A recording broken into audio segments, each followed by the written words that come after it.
Speaking of Congressman Jokno, meron pong mga video lumabas nito hong nagdaang mga araw na parang pinutol-putol at doon sa video pinalalabas po na para bagang nile-lecturean na isang estudyante ang isang former founding dean ng LaSalle College of Law tungkol sa batas na pinag-usapan doon sa impeachment trial. Ano po ang balak dito ng prosecution?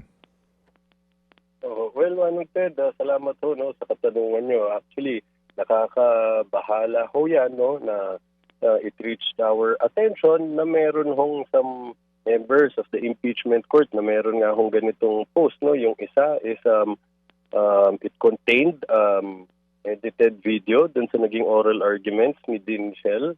Tapos ang mas nakakabahala din ho dyan, merong text overlay na nakalagay, nagbibintang pero walang ebidensya. Tapos may sumunod pa ho naman na reposted ng video kung saan dun sa video na yon sinasabi itong impeachment proceedings is a waste of taxpayers' money.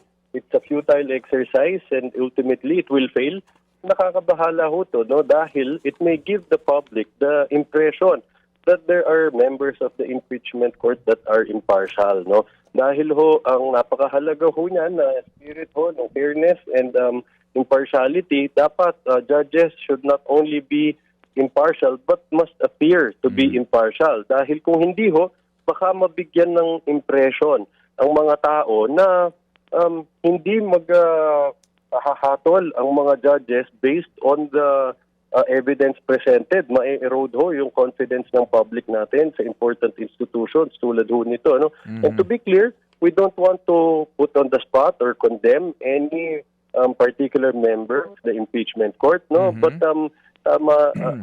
we have to say this is a collective stand of the prosecutors panel na nakakabahala ho itong mga ganitong bagay. But sa tingin naman namin madami hong pwedeng explanation dyan, baka error ng mga admin staff na nagko-control dahil sa tingin namin hindi naman ho yan sasadyain na kahit na sinong senator judge dahil against din yan dun sa mga post nila as senator judge, dun sa obligation nila to observe political neutrality.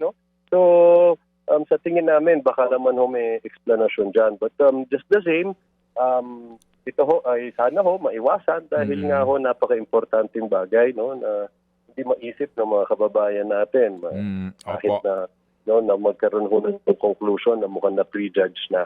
Mga kapatid, patuloy po kayong tumutok sa 105.9 True FM para sa totoong balita, impormasyon, music and entertainment. Mag-subscribe sa aming YouTube channel at podcast at sundan nyo kami sa Facebook, Instagram, X at TikTok sa True Network PH. Bisitahin din po ang aming official website, truefm.ph.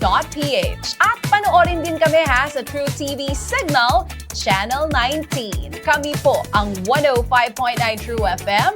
Laging true sa'yo, kapatid. Ito tayo sa totoo, tunay at tapat.